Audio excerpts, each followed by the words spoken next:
Hi everyone, and welcome back to my channel where I challenge myself to make something I've never made before every week.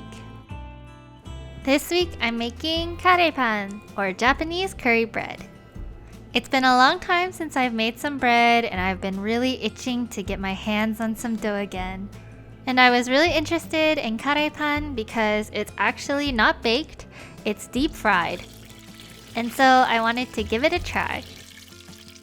And for your guys' entertainment, there's also a bit of our good friend failure in this one. I'm sure you guys are super curious to know what happened, so let's just get started. Like many breads, this one starts with activating your yeast and some warm milk. If you want to use instant yeast instead, you don't have to do this step. In terms of bread dough, I think this one is actually quite simple and also pretty accessible because it doesn't require any kind of a stand mixer or electric mixer or anything. Just mix together the dry ingredients, add your milk and yeast, and bring it together with a spatula.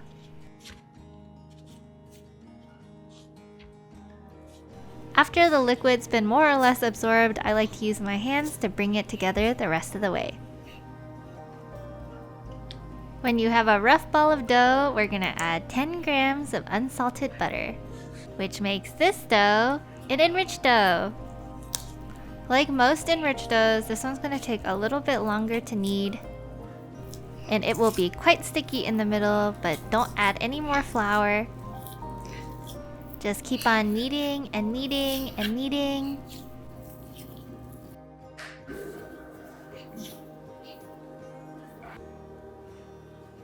Until voila, you have a mostly smooth ball of dough. I'll put my dough back in the bowl and then cover with a damp towel and let it proof for about an hour or until doubled. I'm always relieved after an hour to see that my dough did rise. And so now we're gonna start the process of shaping this dough into what we need for our curry buns. I find that this recipe is very specific about how they want you to fold your dough. But personally, I'm not entirely convinced it does anything. I think you mostly just need it to be a ball. But with my trusty bench scraper and scale, I'll divide the dough into 8 pieces. And then I'll turn all of these 8 pieces into tiny little dough balls.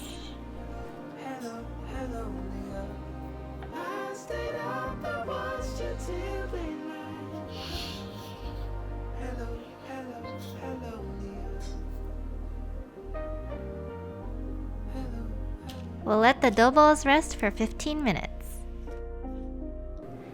Okay, now we have this slightly complicated dough finagling bit, in which I'm pretty sure the goal of the recipe is to get your dough ball into a dough disc. And in order to get a nice sphere in which to roll out into a nice circle, we're going to do the same thirds, lengthwise and widthwise folding that we did earlier. And then I'll just flatten it and roll it until it's 3.5 inches in diameter. Which you definitely want to hit that diameter because you're going to need as much surface area as you can get to put your filling on.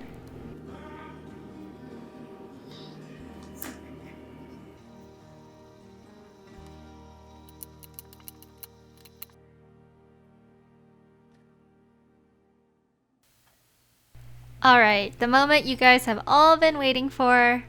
The moment where I messed up. And the funny thing is, I didn't even mess up making the dough or anything. I messed up making the curry. You see, if your curry is too liquidy, it'll do as liquids are wont to do and run everywhere, including to the edges of your dough, which will make it completely impossible to seal. Which, after about 3 hours of dough making at this point, was a bit discouraging. But I think this is a good lesson in cooking, which is you can always try again. I took the curry that I made and added like half an extra block of curry, and now we're back in business. And also, you guys can use whatever kind of curry that you like to make. I'll link the recipe that I like to use below. But anyways, now you can see that the curry doesn't really run to the edges, it just kind of stays in the middle. So now we can easily fold the dough into this half moon shape and seal the edges.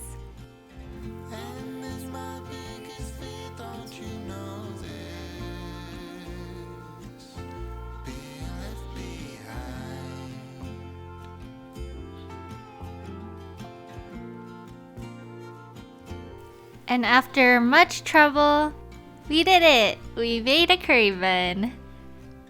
And it's kind of funny because usually the curries that I make are pretty thick.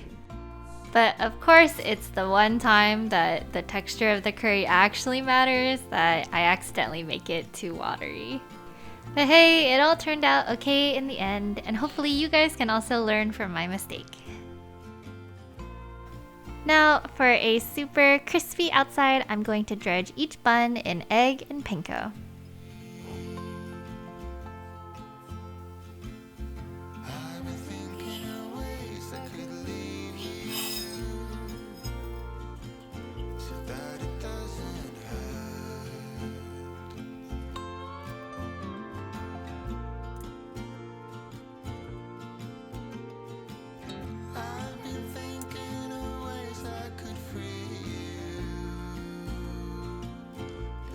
And then they'll proof for another 45 minutes to an hour.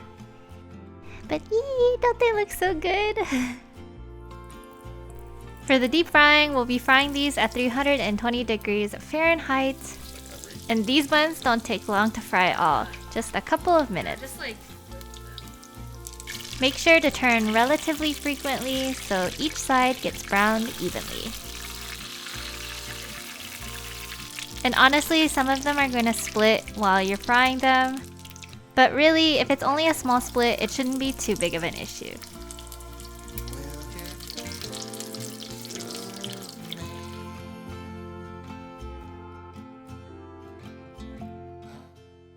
Yay! It's time to eat.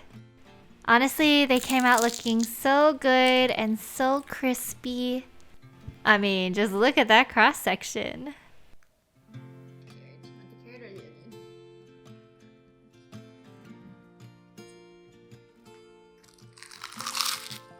And oh man, when I heard that crunch for the first time, my heart was so full. The bread is crunchy on the outside, but still soft and bouncy and fluffy on the inside. And I thought the curry part was good too, but I think the curry could have been a little stronger. So next time I might make a more concentrated version of the curry that I usually make. For fun, we also tried air frying a few, but they kind of just ended up looking like a little dead. They just didn't get as much color on them, and the taste is like a little off for some reason. But in a pinch, it's probably okay if you don't want to deep fry. But anyways, that's it for today's video. As usual, please like and subscribe if you enjoyed my video. I upload new videos every Monday. And let me know in the comments below, what's your favorite kind of bread? I'll see you guys next week. Bye!